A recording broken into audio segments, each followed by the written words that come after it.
Meus irmãos, vamos começar a nossa aula então? Podem se achegar, se assentar, sintam-se à vontade. A gente vai iniciar o nosso tempo aqui com uma oração, pedindo para Deus nos auxiliar e nos capacitar a compreender essas questões que são importantes, necessárias, às vezes um pouco complexas, mas pela graça dele ele vai nos capacitar. Vamos fazer uma oração? Senhor nosso Deus, nosso Pai, mais uma vez, Pai, nós nos elevamos ao Senhor, agradecidos por este tempo de culto a Ti, e rogando a Ti, Pai, que o Senhor nos ilumine, nos dê a condição de compreendermos a Tua palavra, a teologia que fala sobre Ti, e nos ajudar, Pai, a aplicar essas coisas em nossa vida. Pedimos isso crendo no Senhor, na Sua graça e no Seu amor, em nome de Jesus. Amém. Meus irmãos, como aqui é uma aula que é dada, então eu sempre gosto de deixar os irmãos bem à vontade para fazerem perguntas, se tiver algum questionamento, alguma questão que não tenha ficado clara, o que é muito possível sempre. Então eu peço que você levante uma de suas mãos e a gente pode tentar trabalhar assim, tá? Hoje eu gostaria de falar a vocês acerca desse tema, que é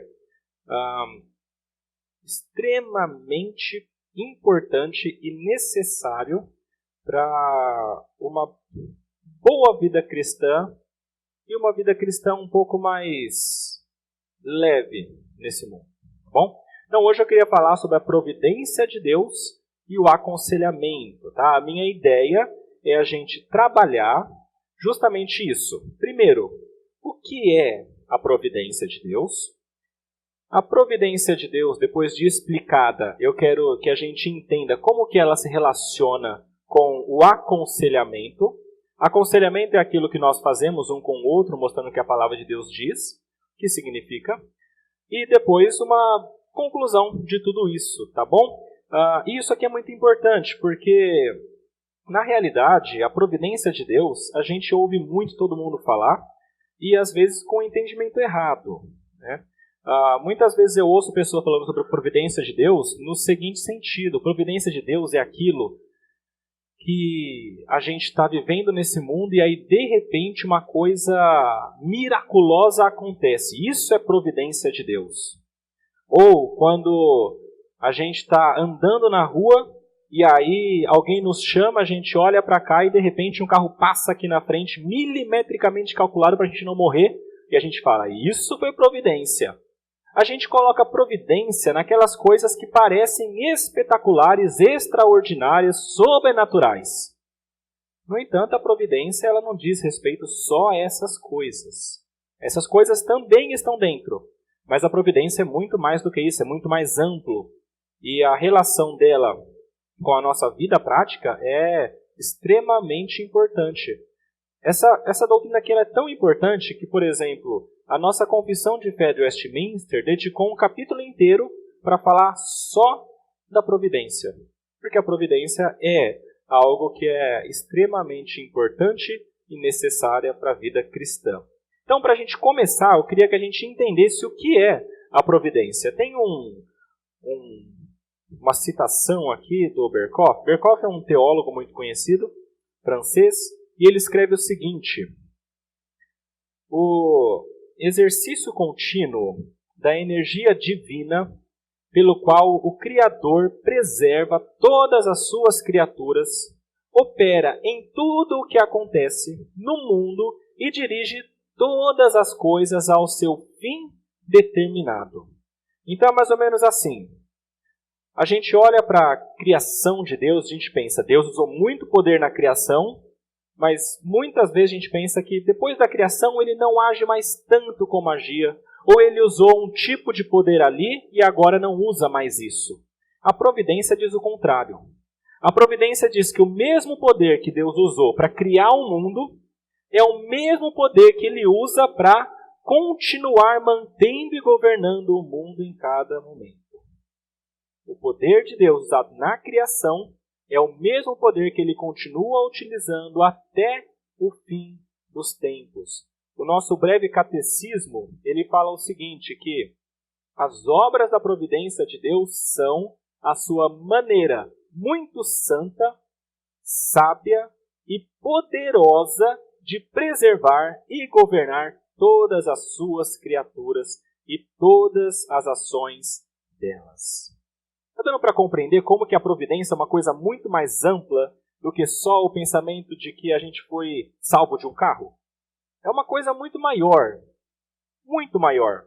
É tão grande que a gente talvez não consiga nem compreender perfeitamente como que acontece. Mas essa é a providência de Deus. Olha o que um outro teólogo escreve aqui. Esse aqui é o J.I. Packer, um ótimo teólogo também.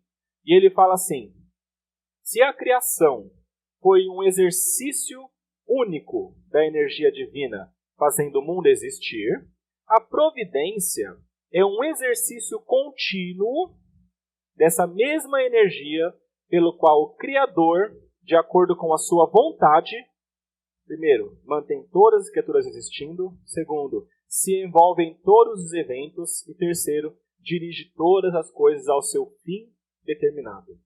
Isso aqui é providência. Você pode ver que os teólogos reformados eles concordam nessas ideias. A providência ela é uma ideia bíblica, ela tem algumas ramificações. E para a gente compreender bem, eu queria só pensar com vocês rapidamente nessa divisão aí que quem propôs foi o Berkhof, aquele primeiro teólogo que eu falei. Então ele fala o seguinte: a providência ela se divide em preservação, tá aqui, concorrência e governo, tá? Não quer dizer que a providência em cada uma dessas coisas é diferente. É a mesma coisa, a gente só vai dividir para conseguir compreender bem, tá bom? E depois a gente vai tentar aplicar essas coisas à nossa vida, tá? Então olha só, preservação, concorrência e governo. Primeiro aí, a preservação. Olha o que a palavra de Deus diz. Dá para enxergar esses escritos aqui? Dá, né? Não ficou muito pequeno não, né? Ok. Vamos ler esse primeiro aqui junto? Mateus 10, 29. Todo mundo comigo? Não se vendem 2 pardais por um aço, e nenhum deles cairá em terra sem o consentimento de vosso Pai. Deus é tão poderoso e preserva as coisas de uma maneira tão ampla que nem mesmo um passarinho ou qualquer outra coisa vai cair na terra sem que Deus permita ou faça. Esse é o tamanho do poder de Deus. Lá em Colossenses 1,17 fala que Ele é antes de todas as coisas, nele tudo subsiste. Falando de Cristo. Ou seja, Jesus, ele precede a criação do mundo, porque ele é Deus, e nele, em Jesus, todas as coisas subsistem. Ou seja, se Jesus tirar a mão de poder dele desse mundo, esse mundo desmorona. Desaparece. Existe um pensamento chamado deísta.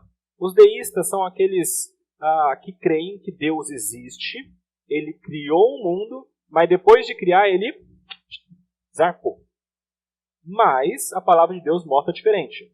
Mostra que Deus cria o mundo, mas continua preservando. Se Deus não preservar, o mundo todo se desfaz. Essa é a ideia. Jesus Cristo continua preservando todas as coisas, nele tudo subsiste. E olha esse texto aqui, de Neemias, muito bom também. Só tu és Senhor. Tu fizeste o céu dos céus, e todo o seu exército, a terra, tudo quanto nela há, os mares e tudo quanto neles há, e tu os preservas, a todos com vida, e o exército dos céus te adora. Deus preserva todas as coisas, e aqui ele está colocando o céu, ele está colocando a parte espiritual desse mundo, ele está colocando a terra, ele está colocando os oceanos, ele está colocando que todas essas coisas são preservadas com Deus por vida, e adivinha só, dentro disso está você. Todos nós, a nossa vida é preservada por Deus. Eu costumo sempre pensar no seguinte, que a nossa vida ela é muito frágil. Eu vejo isso quando eu começo a olhar as pessoas que vão partindo desse mundo. E eu vejo pessoas partindo, como o nosso irmão José Hilton, com 62, mais ou menos. Eu vejo pessoas partindo com 80, 90. Eu vejo partindo com 50, 40, 30, 27, 15, 9, e por aí vai. Por quê? A nossa vida é extremamente frágil, sensível. E a verdade é que a única coisa que segura a nossa existência, a nossa vida, é a mão de Deus. É como se as nossas vidas estivessem todas presas por um único fio na mão dele. Se ele soltar, acabou. Esse é o poder de Deus. Ele é soberano nesse tanto. E essa é chamada de providência dele. Ele mantém a vida, ele mantém as coisas existindo. A gente costuma, às vezes, olhar para algumas situações da vida e temer um pouco uma doença, alguma coisa assim, porque fala, nossa, doença é perigoso, a gente pode partir. Mas veja, a gente pode partir a qualquer momento. A gente pode andar na rua e partir. Né? A gente pode estar em algum lugar e de repente ter um AVC, igual a nossa a irmã dona Vera. Nós podemos sofrer essas coisas. E não importa a idade, não importa onde estivermos, não importa o quanto nós cuidemos da saúde, coisas podem acontecer. Tudo isso porque depende da preservação de Deus, do poder dele. Gênesis 8, versículo 22, nos fala sobre preservação também. Agora não só da vida, mas também de todas as coisas, estações da terra.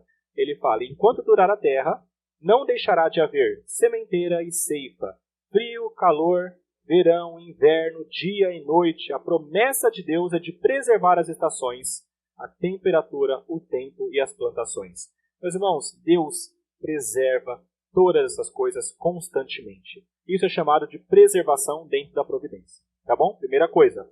Vamos ver o segundo aí. Concorrência. Esse daqui talvez seja um dos mais complexos. Se você não entender, não me procure, brincadeira, pode falar comigo. É difícil mesmo alguma coisa, mas é possível a gente caminhar um pouco aqui. A concorrência ou concursos remete à junção de duas forças, tá bom? Então é como se fossem duas forças cooperando para alcançar alguma coisa. Tá? Isso é concursos, concorrência, duas forças concorrendo.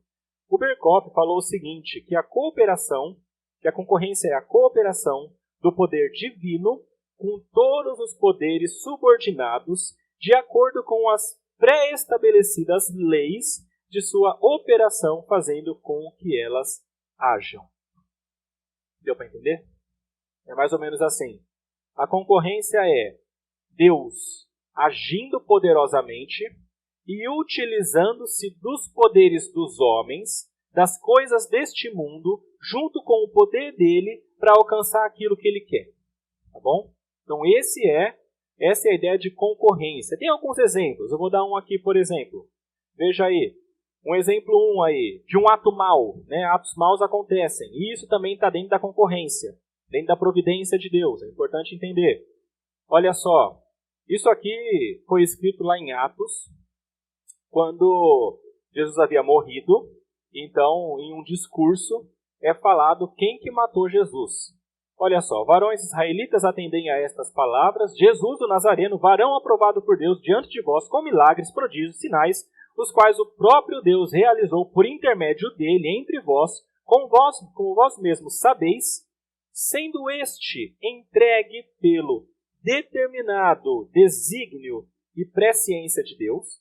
Então ele foi entregue pelo desígnio e presciência de Deus. Quem entregou foi Deus. E aí ele continua. Vós o matastes. Está vendo as duas forças concorrendo? É Deus quem determinou e fez acontecer a morte de Cristo, mas os homens que o mataram. Isso aqui é difícil a gente conseguir compreender perfeitamente como que acontece. Mas Deus, na sua soberania, no seu poder extraordinário, faz com que as coisas aconteçam de acordo com a sua vontade e ainda assim não cerceia e não tira a nossa responsabilidade. Ele faz de acordo com a vontade dele, ao poder dele, e as coisas que nós fazemos, o nosso poder entra junto, e apesar de nós fazermos o que ele está já determinando, que já foi escrito, ainda assim nós o fazemos porque nós queremos. Tá? Então isso é a ideia de concorrência. Isso acontece com atos maus e atos bons. Esse foi um ato mau, a morte de Cristo. Os homens mataram, mas Deus havia determinado isso. Vamos ver um exemplo 2 aí. José. A história de José é uma das mais espetaculares da Bíblia. Eu uso essa história para me ajudar e para ajudar outras pessoas, tá? Olha só, José, quem conhece a história, quem já leu a Bíblia ou assistiu o filme ou novela, não sei, você conhece mais ou menos a história, tá? É assim, José fazia parte de uma família muito grande e os irmãos dele ficaram com inveja. Pegaram José e queriam matar. No entanto, não mataram, jogaram no poço e aí falaram, vamos tirar do poço e vender. Então venderam para mercadores que foram até o Egito, José foi naquelas pessoas. Chegando ao Egito, José ele é feito escravo. Então ele começa a servir na casa de um homem chamado Potifar. Servindo nessa casa, o que José faz é só coisa correta. Ele serve bem, ele ajuda o mestre dele, faz coisas corretamente. E o mestre Potifar começa a ver isso e acha bom. No entanto, chega uma hora que a mulher de Potifar cresce os olhos em cima de José, acha ele um homem bonito e quer ter relações com ele. Então ela busca isso. José, sabendo que é errado, nega, fala, não quero isso. A mulher, numa ação maligna, então acusa José, José sai correndo, acontece alguma coisa, então as pessoas ficam sabendo, Potifar, o marido acredita na mulher, é claro, pega José e joga no cárcere. Então José passou de filho amado para escravo vendido para prisioneiro. Está na prisão agora. A pergunta é, ok, tudo isso está acontecendo, isso aqui é bom ou é ruim? Coisa? Parece terrível. E aí, nós sabemos a história, que depois da prisão ele é levado ao rei do Egito, adivinha o sonho. O rei do Egito, Faraó, coloca ele sobre todo o Egito como governador para que ele salvasse muita gente. Isso aqui é interessante. José, toda a vida dele acontece de acordo com a vontade de Deus para que chegasse até o ponto final de salvar muita gente. O sonho do faraó, para aqueles que talvez não estejam familiarizados, Faraó sonha assim, que tem 7 vacas magras, 7 vacas gordas, e aí José adivinha o sonho falando, olha, vai ter 7 anos de seca e 7 anos de fartura. Nos 7 anos de fartura que acontecerão antes, você guarda tudo.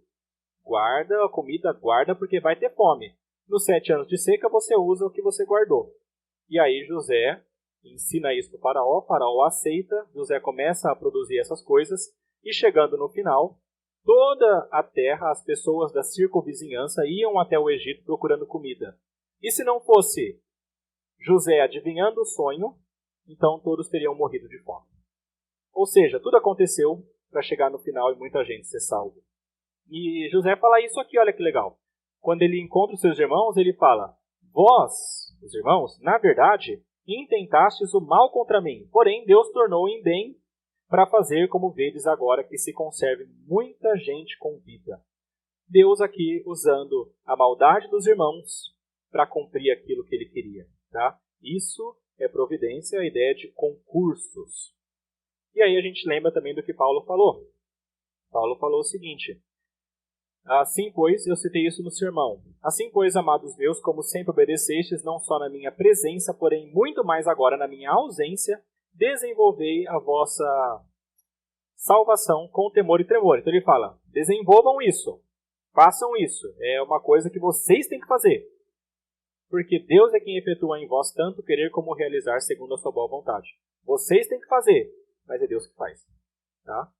Então essa é a ideia. Concursos. Tá? São as duas forças cooperando de acordo com a vontade de Deus. Tá? Uma coisa que é importante entender aqui, gente. Quando a gente fala de concursos das duas forças, a gente não quer uma ideia dualista. Tá? A gente não quer uma ideia de um Deus poderoso, bom, e a nossa força que é tão grande quanto a de Deus, ou alguma coisa assim. Tá? Na verdade, é a força de Deus, poderosa, maior do que tudo, utilizando as forças menores dos homens para cumprir a vontade dele. Tá? Então as forças cooperam, mas é ele que manda. Essa é a ideia. Ele continua governando todas as coisas. Segunda coisa é concursos. Eu estou passando isso aqui não com tanto detalhe quanto eu gostaria, tá? Para a gente chegar em aplicações, tá? E aí a gente tem também a ideia de governo, tá? Quando a gente enfatiza a ideia de governo, estamos nos referindo ao propósito final de Deus para este mundo. Isso aqui o reverendo Leandro Lima escreveu no seu livro. A ideia de governo tem uma ideia de objetivo final. É algo teleológico, tá? É assim, Deus tem um objetivo, tem um alvo, e ele faz todas as coisas cooperarem para chegar nesse alvo, tá? Então ele governa todas as coisas, porque ele é um grande Deus poderoso e ele reina absolutamente.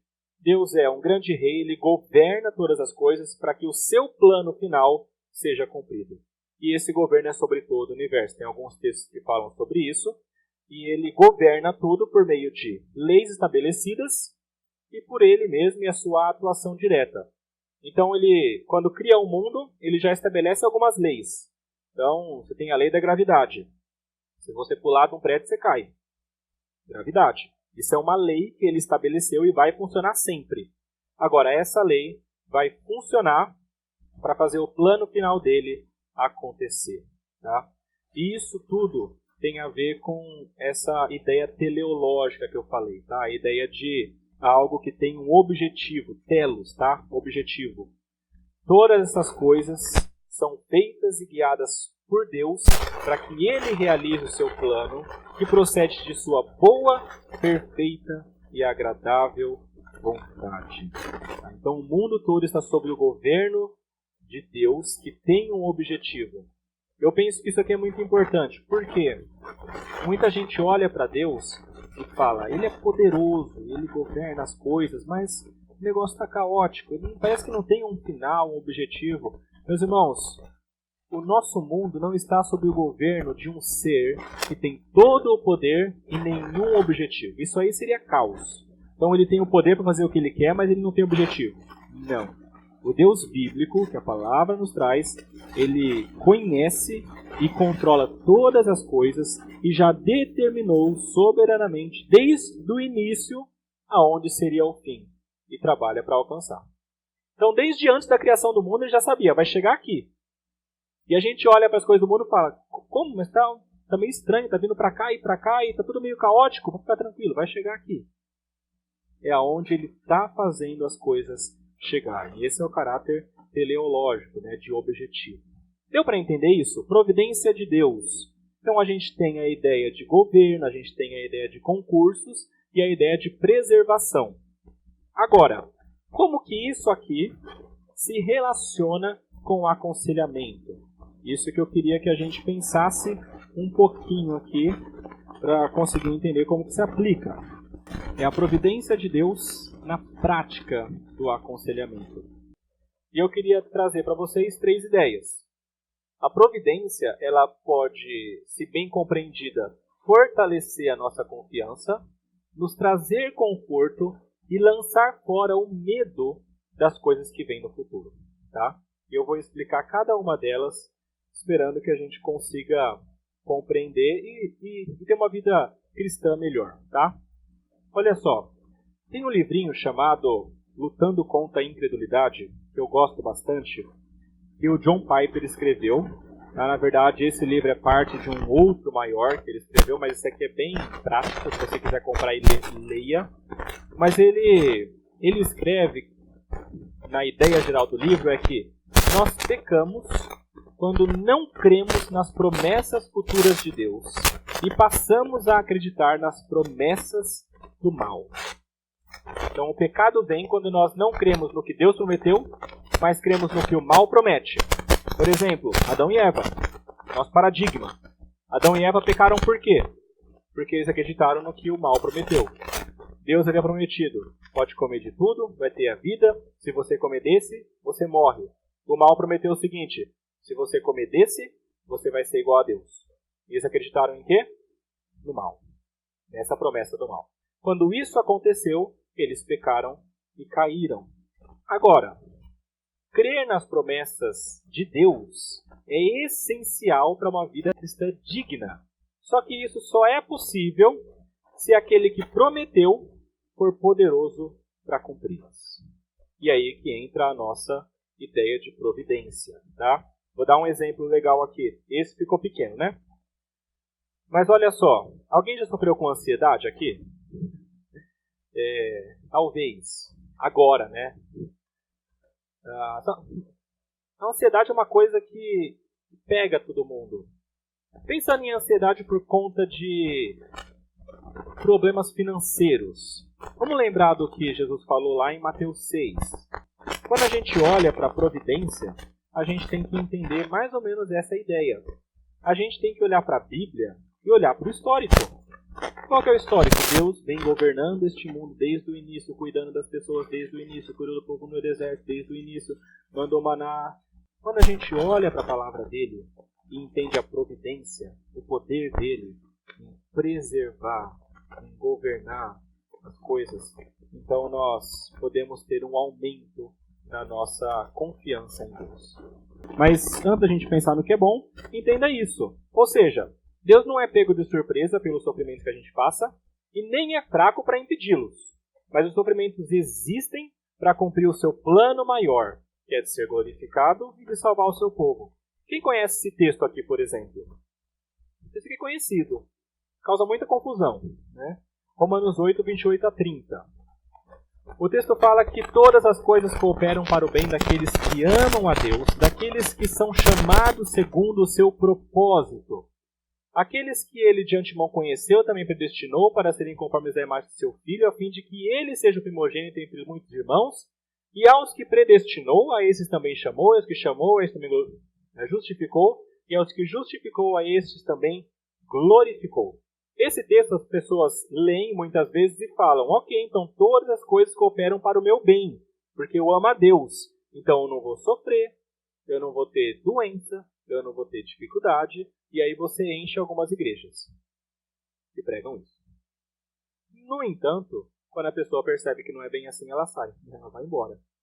Porque na verdade não é isso que a palavra de Deus diz. A palavra diz que todas as coisas cooperam para o bem daqueles, então é todo o grupo que ama a Deus. Então todas as coisas cooperam para o bem do povo de Deus. Qual que é o bem maior do povo de Deus? Primeiro, salvação.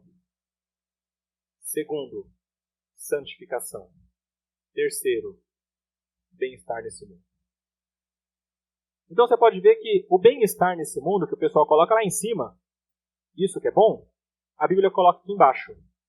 O que é bom, de acordo com a Bíblia, é sermos salvos, sermos santos, e aí sim não termos sofrimento. É por isso que a gente sofre nesse mundo. Porque Deus está alcançando o seu plano de salvar muita gente e de santificar muita gente, mesmo em meio aos nossos sofrimentos. É por isso que nesse texto aqui ele fala que ele de antemão conheceu e predestinou para serem conformes à imagem do seu Filho. Todo o sofrimento que você passa na sua vida vai de alguma maneira fazer com que o povo de Deus seja salvo e o povo de Deus seja santo. E pode ser que trabalhe na sua vida para você ser salvo e santo, ou pode ser que trabalhe na vida de outros, para que outros sejam salvos e santos. Porque esse é todo o planejamento dele. É importante entender que você não é o centro de tudo, tá? Isso seria o humanismo, mas aqui nós estamos no cristianismo, tá? É diferente. Uma coisa que eu aprendi há alguns anos, o reverendo Daniel Santos que falou isso. Desculpa, reverendo, eu vou tomar cuidado agora. Mas olha só, quando eu pregava sobre Jó, a ideia era que Jó sofria, sim, mas pessoas eram edificadas e foram edificadas. Toda a história de Jó trouxe edificação para o povo de Deus. O problema é que a gente acha que a gente às vezes é o centro. Então a gente não pode sofrer, ou se eu sofrer é bom que tenha uma coisa muito boa no final para mim, né? Só que às vezes a ideia de Deus é trazer coisas boas, edificação, santificação e salvação, para pessoas que não sou eu. E a gente precisa compreender isso. Se a gente não compreender isso, nosso sofrimento não tem sentido, e sofrimento sem sentido é a pior coisa para a gente suportar. Tem que entender que o sofrimento tem motivo para acontecer. O bem que o apóstolo Paulo fala então aqui não parece ser uma conjuntura de fatores humanos, terrenos e passageiros, que a gente geralmente coloca saúde, vida próspera, dinheiro, casa e tal. Nada disso. O texto fala sobre um grupo de pessoas que foi chamado para ser feito conforme a imagem de Jesus Cristo, e isso engloba salvação e santificação. Então, todas as coisas, meus irmãos, têm realmente cooperado para a salvação do povo de Deus desde o início. Isso inclui tempos de paz, tempos de guerra, momentos de bem e de malignidade, pessoas saudáveis e pessoas doentes, a vida e a morte. Tudo isso dentro do plano e providência de Deus para alcançar o seu plano maior. Vamos lembrar de José de novo. José, lembra disso? Desde o início, ele começou uma queda na sua vida. Vende de escravo no Egito. No Egito ele foi para a prisão e chegou ao fundo do poço. No entanto, Deus usou essa queda dele de vida para trazer salvação para todo o povo. Não só para ele, porque Deus foi misericordioso e salvou José, colocou ele entre os príncipes, mas também para todas as pessoas que estavam no Egito e principalmente para o povo de Deus, que vem de Abraão, Isaac e Jacó. Se não fosse a vida de José sofrendo tudo aquilo, certamente o povo de Israel, os judeus, não existiriam como existiram. E sem os judeus, adivinha só, não teria quem? Jesus. Dá para entender? O sofrimento de José te salvou. Ele sofreu, mas foi necessário para que muita gente se salvasse. A preservação da vida do povo de Deus. Nem sempre o centro é você, mas o centro é o povo de Deus e a salvação e a sua glorificação. Quando a gente olha para o que Deus faz, a gente tem que glorificar Ele. É impressionante como Ele conseguiu governar todas as coisas para chegar nesse ponto. Mas Ele fez. E tudo isso por meio de coisas que às vezes são bem complicadas de nós sofrermos e passarmos.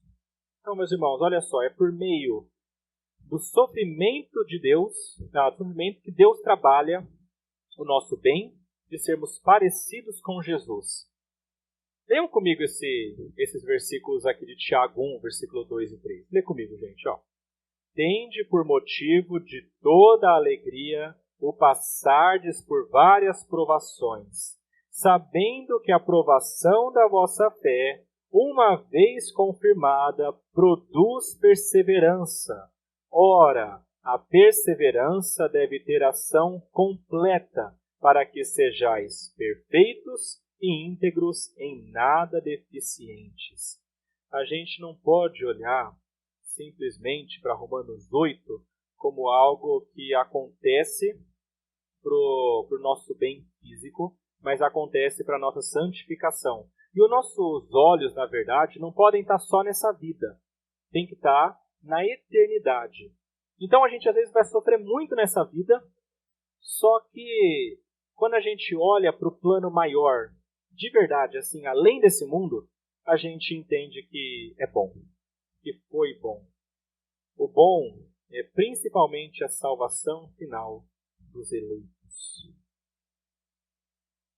Se você está sofrendo, você está gerando a salvação de outras pessoas. Então, meus irmãos, só para a gente entender, tem muito conforto na doutrina da providência, porque ela afirma que todo o sofrimento que passamos é controlado, não é um caos, não está descontrolado. Apesar do que possa eventualmente parecer, se a gente olha só para as coisas do mundo, parece que... Mas então a gente tem que crer que Deus está governando. Por meio da palavra dele, ele fala isso para nós. Por quê? Por meio das adversidades da vida, nós somos conformados à imagem de Jesus, santificados, e somos transformados diariamente em alguém mais santo, perfeito, íntegro, em nada deficiente. Porque mesmo em dores e sofrimentos muito profundos, nós podemos ainda nos lembrar de que no mundo passaremos por aflições, mas que estamos sendo guardados pela providência divina para uma herança incorruptível, embora que no presente, por breve tempo, se necessário, sejamos contristados por várias provações. Isso está escrito aqui em 1 Pedro, capítulo 1, versículo 6. Dá para entender isso? A gente vai sofrer, mas a gente vai chegar no céu. E a gente está salvo e vai ser santificado. E não só a gente, mas todo o povo de Deus. E o sofrimento cumpre essas coisas.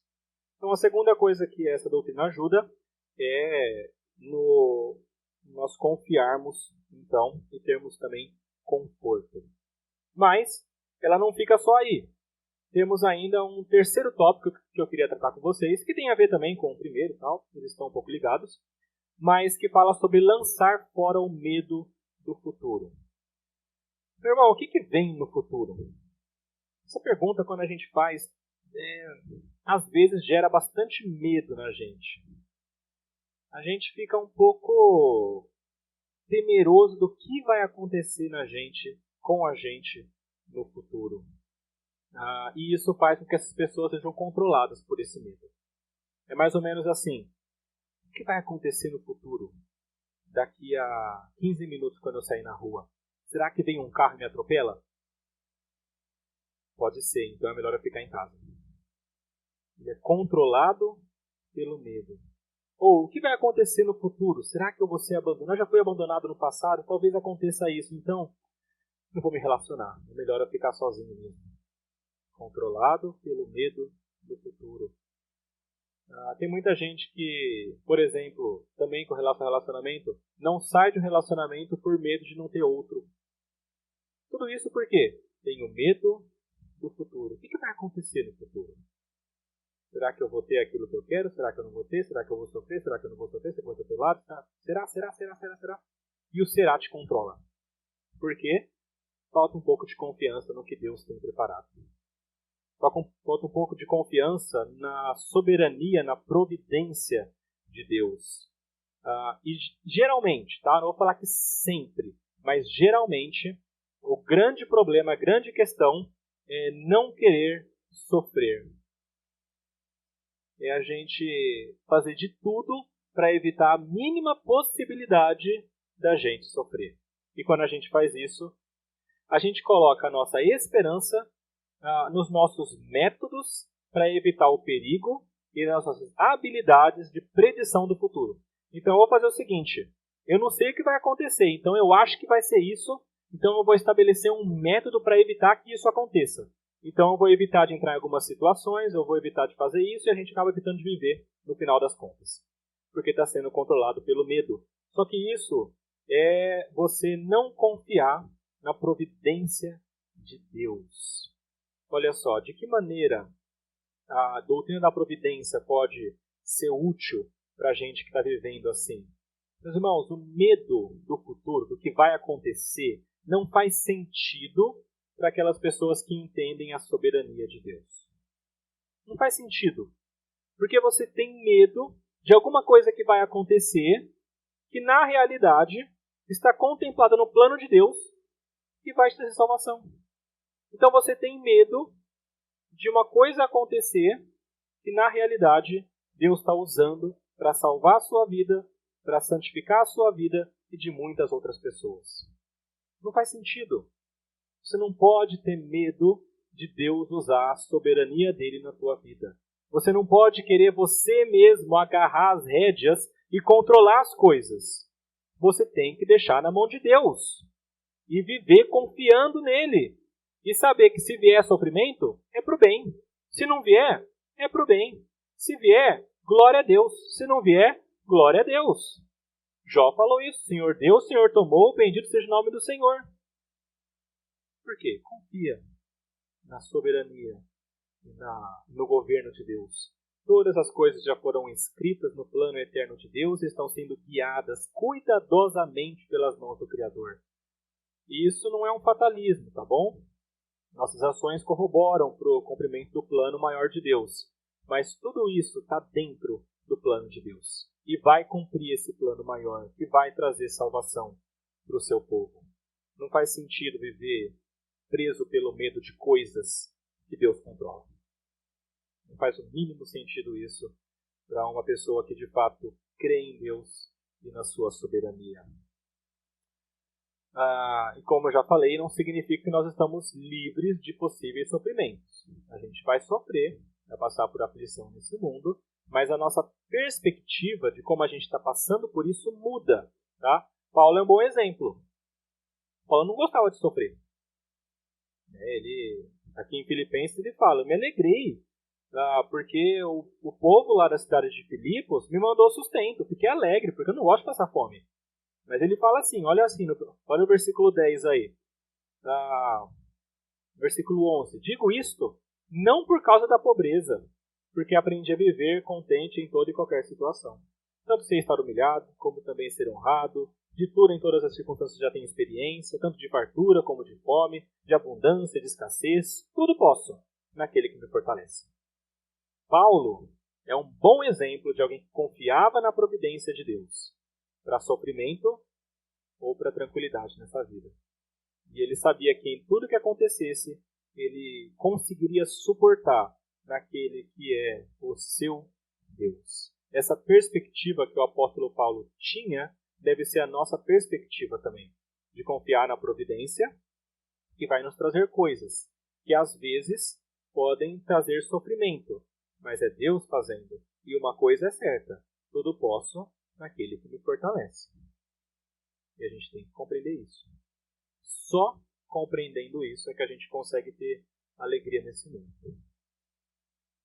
Se a gente não entender que a gente vai passar por sofrimento e tudo mais, a gente vai ser mais um daqueles que murmuram e reclamam de Deus e buscam Deus para receber bênção dele.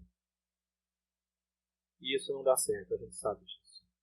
O mais importante aqui então para Paulo, que compreendia muito bem a providência de Deus, é o plano maior de Deus. É por isso que ele não se importa de sofrer pelo que Deus está fazendo, desde que Deus cumpra a salvação do seu povo.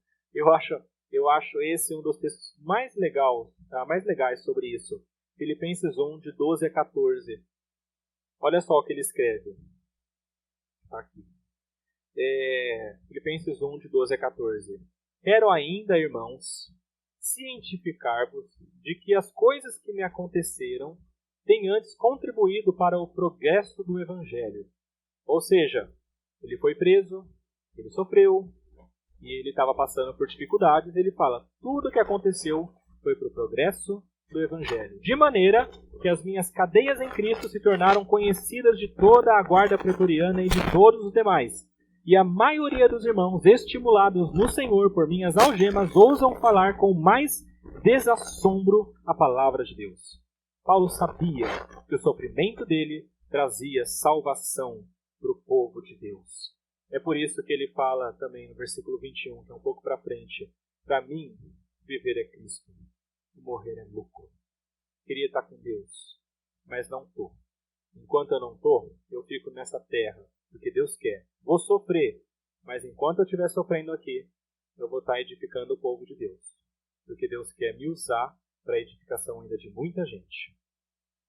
Esse é o pensamento que a gente tem que ter, ao invés do pensamento contrário, porque eu estou sofrendo tanto, eu quero ir logo para Deus. Suicídio. Porque eu estou sofrendo tanto, eu tenho a plena certeza que Deus está cumprindo a sua vontade. E eu vou continuar sofrendo, para Deus continuar cumprindo. E eu não tenho direito de tirar a minha vida, porque Ele que me deu, Ele que me tira. E quando Ele quiser tirar, Ele me leva, porque Ele vai ter completado o plano dele. Esse é o pensamento que nós precisamos ter, mesmo em meio ao sofrimento dos mais difíceis. Teria mais um último ponto que eu vou passar bem rapidamente, que é o de gerar contentamento. Meus irmãos, as pessoas murmuram, tá? Já perceberam isso? Já, né? A gente faz isso muitas vezes, por conta de emprego, família, cônjuge, finanças, tudo isso, né?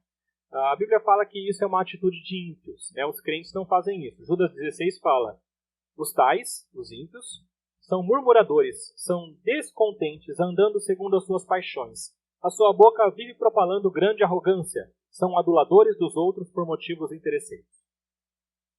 Quem murmura, quem reclama muito, isso não é uma atitude de crentes. O crente é aquele que está sofrendo, mas estou com Deus. Vamos continuar. Graças a Deus. não é aquele que estou sofrendo. Você chega aberto, sofrendo, só fala isso. Murmura. O crente não pode ser assim, ele tem que confiar que Deus está cumprindo todas as coisas. A doutrina da providência, meus irmãos, mostra que nada que acontece nesse mundo foge da vontade de Deus. E aí, eu achei isso aqui muito interessante.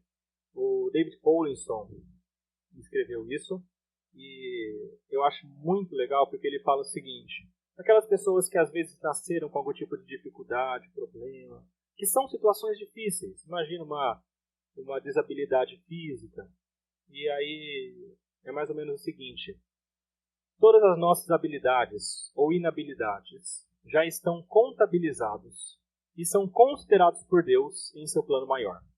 Mais do que isso, foram cuidadosamente planejadas para que a salvação do seu povo pudesse ocorrer. Então é assim, eu nasci dessa maneira ruim, na minha cabeça, eu não consigo fazer coisas que outros conseguem. Ainda assim, o que eu tenho e o que eu não tenho, Deus me deu para cumprir o seu plano. E eu vou glorificar a Deus dessa maneira. Porque Ele é um Deus que tem providência. David Powlison escreve que nosso Pai é um agricultor que poda aqueles a quem ama. Ele é um pai que cria seus filhos com alvos específicos em mente. O ministério depende dessa providência soberana e graciosa. Ele vai completando a sua vontade por meio disso. Eu estou só mais 2 slides e eu vou terminar. Então, meus irmãos, a gente pode ser contente, mesmo em meio a situações difíceis, mesmo em meio quando o nosso corpo não é como nós gostaríamos, porque é por meio de tudo isso que Deus está executando o seu plano. É por meio disso que nós fazemos parte desse plano de Deus. Então, seja qualquer que for a sua situação, ela está contemplada no plano de Deus. E Deus está incluindo você para alcançar a salvação de muita gente. Por isso que ele escreve o seguinte também, o Powlison: faz diferença se você interpreta ou não habilidades e deficiências, pensa aqui na questão de corpo, como dons de Deus. Os mais capazes são humilhados pelos que recebem. Então até o que não tem está trabalhando para a glória de Deus, e o que acha que tem muito, entende, não, ele está fazendo também, tanto quanto eu. Os mais deficientes são dignificados suas limitações. Síndrome de Down, síndrome de Asperger e outras deficiências ocorrem dentro da providência de Deus. E Deus vai controlando e utilizando até as deficiências, nós chamamos de deficiências, para realizar a sua grande vontade. Eu vou finalizar aqui com só mais este slide do Rip Lambert. Ele escreveu o seguinte, é a última citação: a Bíblia nos encoraja não só a confiar no caráter de Deus, mas também a confiar em seu plano. Esta é a segunda afirmação do Salmo 119, versículo 68. Senhor, você é bom e faz o bem. O Senhor não só é bom, mas Ele faz as coisas boas. Na verdade, a bondade de seus planos baseia-se na bondade do seu caráter. Podemos confiar no que Ele faz precisamente por causa de quem Ele é. Vivemos em um mundo de sofrimento, mas esse sofrimento acontece dentro da providência de um Deus amoroso e sábio. O mal dos seus atores secundários não é imputável por Ele, mas Ele supervisiona essas ações com seus propósitos bons e amorosos. Deus controla todas as coisas, e é por isso que nós temos de glorificá-lo, viver essa vida agradecendo a Ele. Só para a gente entender o que a gente falou aqui no final, só para você levar para casa. Entenda a providência de Deus, a preservação, os concursos e o governo. Confie nas promessas de Deus. Entenda que tudo está no seu plano maior. Saiba que no futuro tudo cumprirá a sua boa vontade, que é melhor do que a nossa. E tire os olhos desse mundo. Olha para a eternidade, porque é o que há de mais importante na nossa vida. Vamos orar. Senhor nosso Deus, nosso Pai, nós adentramos aqui a questões importantíssimas da fé cristã, a teologia que vem da Tua Palavra, e agradecemos, Pai, porque o Senhor nos mostra que o Senhor é um Deus providente, grandioso, soberano, governador, que nada nesse mundo é em vão, mas o Senhor controla todas as coisas, de acordo com a sua vontade. Queremos louvá-lo por isso e rogar ao Senhor que o Senhor nos ajude a confiar nisso. Dá-nos, Pai, a plena certeza dessas verdades e que essa plena certeza faça diferença em nossas vidas. Que nós possamos ser crentes melhores, mais maduros, perfeitos, íntegros, em nada deficiente, por meio das situações que o Senhor tem imposto para que nós passemos. Nos ajude em tudo isso, nos capacita, muda as nossas perspectivas e dá-nos a graça de termos uma vida abundante. Queremos louvá-lo por tudo isso e rogar essas coisas em nome de Jesus. Amém.